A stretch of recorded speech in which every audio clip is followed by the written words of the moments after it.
Eh, tu veux automatiser tes recherches YouTube avec mail.com? Yes! Dans ce tuto, je vais te montrer comment faire à partir de l'API et pas du module. Je t'explique tout de suite pourquoi. Salut mon chaton, je m'appelle Sébastien Griot, je fais du référencement depuis 2009 et en ce moment tu regardes SEO Addict. Ici on parle conseils, tutos, astuces et tout ça pour ton SEO.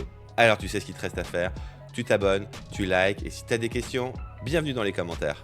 Mais avant ça, laisse-moi te dire quelque chose. Je ne sais pas si tu le sais, mais cette vidéo s'inscrit dans une continuité de vidéos. Le but du jeu, te proposer un tuto complet pour te permettre une création totalement automatisée de ton contenu. Mais pour ça, il va falloir qu'on étudie plusieurs modules. Celui qu'on va voir aujourd'hui, c'est le module HTTP et comment l'utiliser pour pouvoir se connecter sur YouTube. Comme toujours, quand on doit utiliser un service Google par son API, direction Google Cloud, tu vas dans ton projet, tu cherches l'API qui va bien ici, YouTube, Data API V3, tu viens l'activer, pour toi ça sera à cliquer juste ici. Une fois que tu l'as activé, tu retrouveras dans ton projet les services API qui tournent et il te suffira de venir créer un identifiant. Il faudra également que tu viennes gérer tes écrans de consentement. Si jamais tu as besoin d'en savoir plus, écoute, laisse-moi un commentaire, je te guiderai là-dessus, mais logiquement, si tu as déjà regardé les autres vidéos, c'est exactement la même chose. Donc maintenant, direction Make. Ok, donc nous voici maintenant sur Make, et si jamais tu connais un petit peu Make, peut-être que la toute première des questions que tu te poses, c'est pourquoi est-ce que je passe par l'API Google, alors que en réalité, si jamais je cherche dans les modules, je m'aperçois qu'il existe également un module pour YouTube. Si je regarde ce module, il fait exactement les mêmes appels que l'API, et aujourd'hui, ce qui nous va particulièrement nous intéresser, c'est la capacité à faire une recherche à partir de certains mots-clés. Donc du coup, nous, le module par défaut qu'on souhaiterait utiliser, c'est Watch Video by Search. Mais le problème, ce que tu peux voir tout de suite, c'est que c'est un module qui vient déclencher. Donc du coup, je ne peux pas l'utiliser à l'intérieur et venir faire un branchement à l'intérieur de mon process. Si dans l'exemple là maintenant tout de suite, il n'y a pas de problème, il s'avère que dans mon process de création de contenu, l'appel à YouTube arrive bien plus tardivement. Donc du coup, pour pouvoir permettre de créer un scénario qui utilise cette capacité de l'API à faire une recherche, mais qui peut venir s'insérer n'importe où dans mon scénario, et bah du coup, je vais passer par l'API et le module HTTP. Donc le module HTTP qu'on va utiliser, c'est make an OAuth 2.request. Pourquoi? Puisqu'il va falloir qu'on puisse s'identifier sur le service de Google et on va utiliser cette méthode d'authentification. Donc du coup, je l'utilise ici. La première étape pour pouvoir commencer à utiliser l'API, ça va être de venir créer donc du coup notre connexion. Dessus, tu lui donnes ton nom et pour tout ce qui est URI d'autorisation et le token, voilà ce qu'il faut mettre dedans. Hein, tu fais une capture d'écran, tu l'envoies à ChatGPT par exemple et il t'extraira ça sans aucun problème. Et là, ce qu'on va devoir faire, comme on cherche à se connecter à l'API dans le but de faire une recherche directement sur YouTube, on va devoir utiliser un scope particulier. Donc on ne l'invente pas, on regarde dans la bibliothèque de l'API pour pouvoir avoir la bonne réponse et ici on va partir sur la consultation de notre compte. Donc du coup, on va utiliser la partie Read Only de YouTube.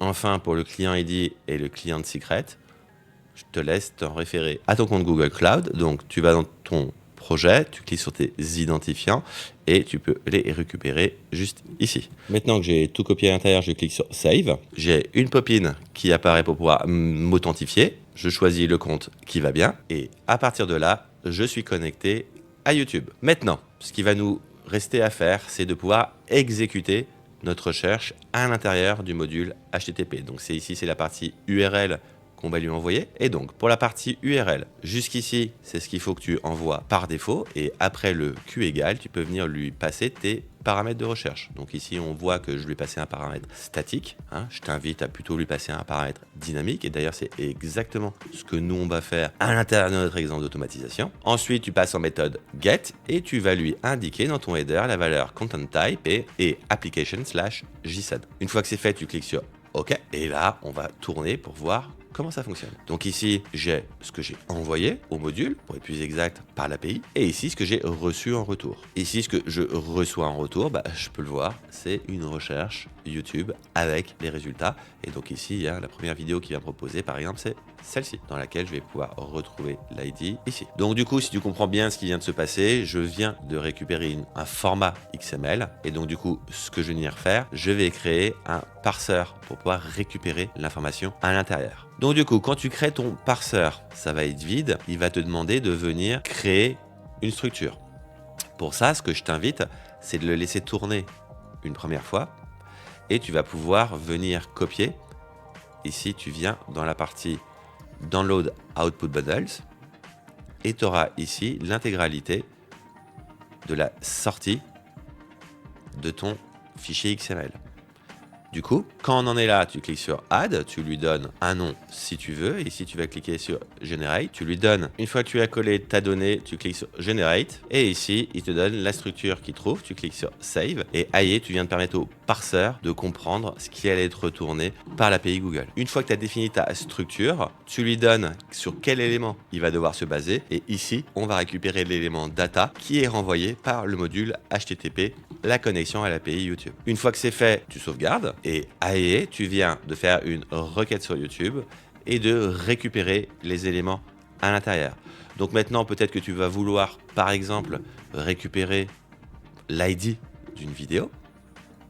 Et donc, pour ce faire, ce que tu vas faire, c'est que à la sortie de ton parse JSON, tu vas mettre un set variable qui se trouve donc dans Item, ID, Video ID. Et là, je peux regarder, on peut voir que ici, ça m'a remonté un ID de vidéo. Et une fois que c'est fait, pourquoi pas, on pourrait aller plus loin, comme par exemple, utiliser notre connexion à YouTube, mais cette fois-ci, de venir faire remonter une fiche sur une vidéo en particulier, par exemple, la première. Donc du coup, on regarde ce qu'on lui a envoyé.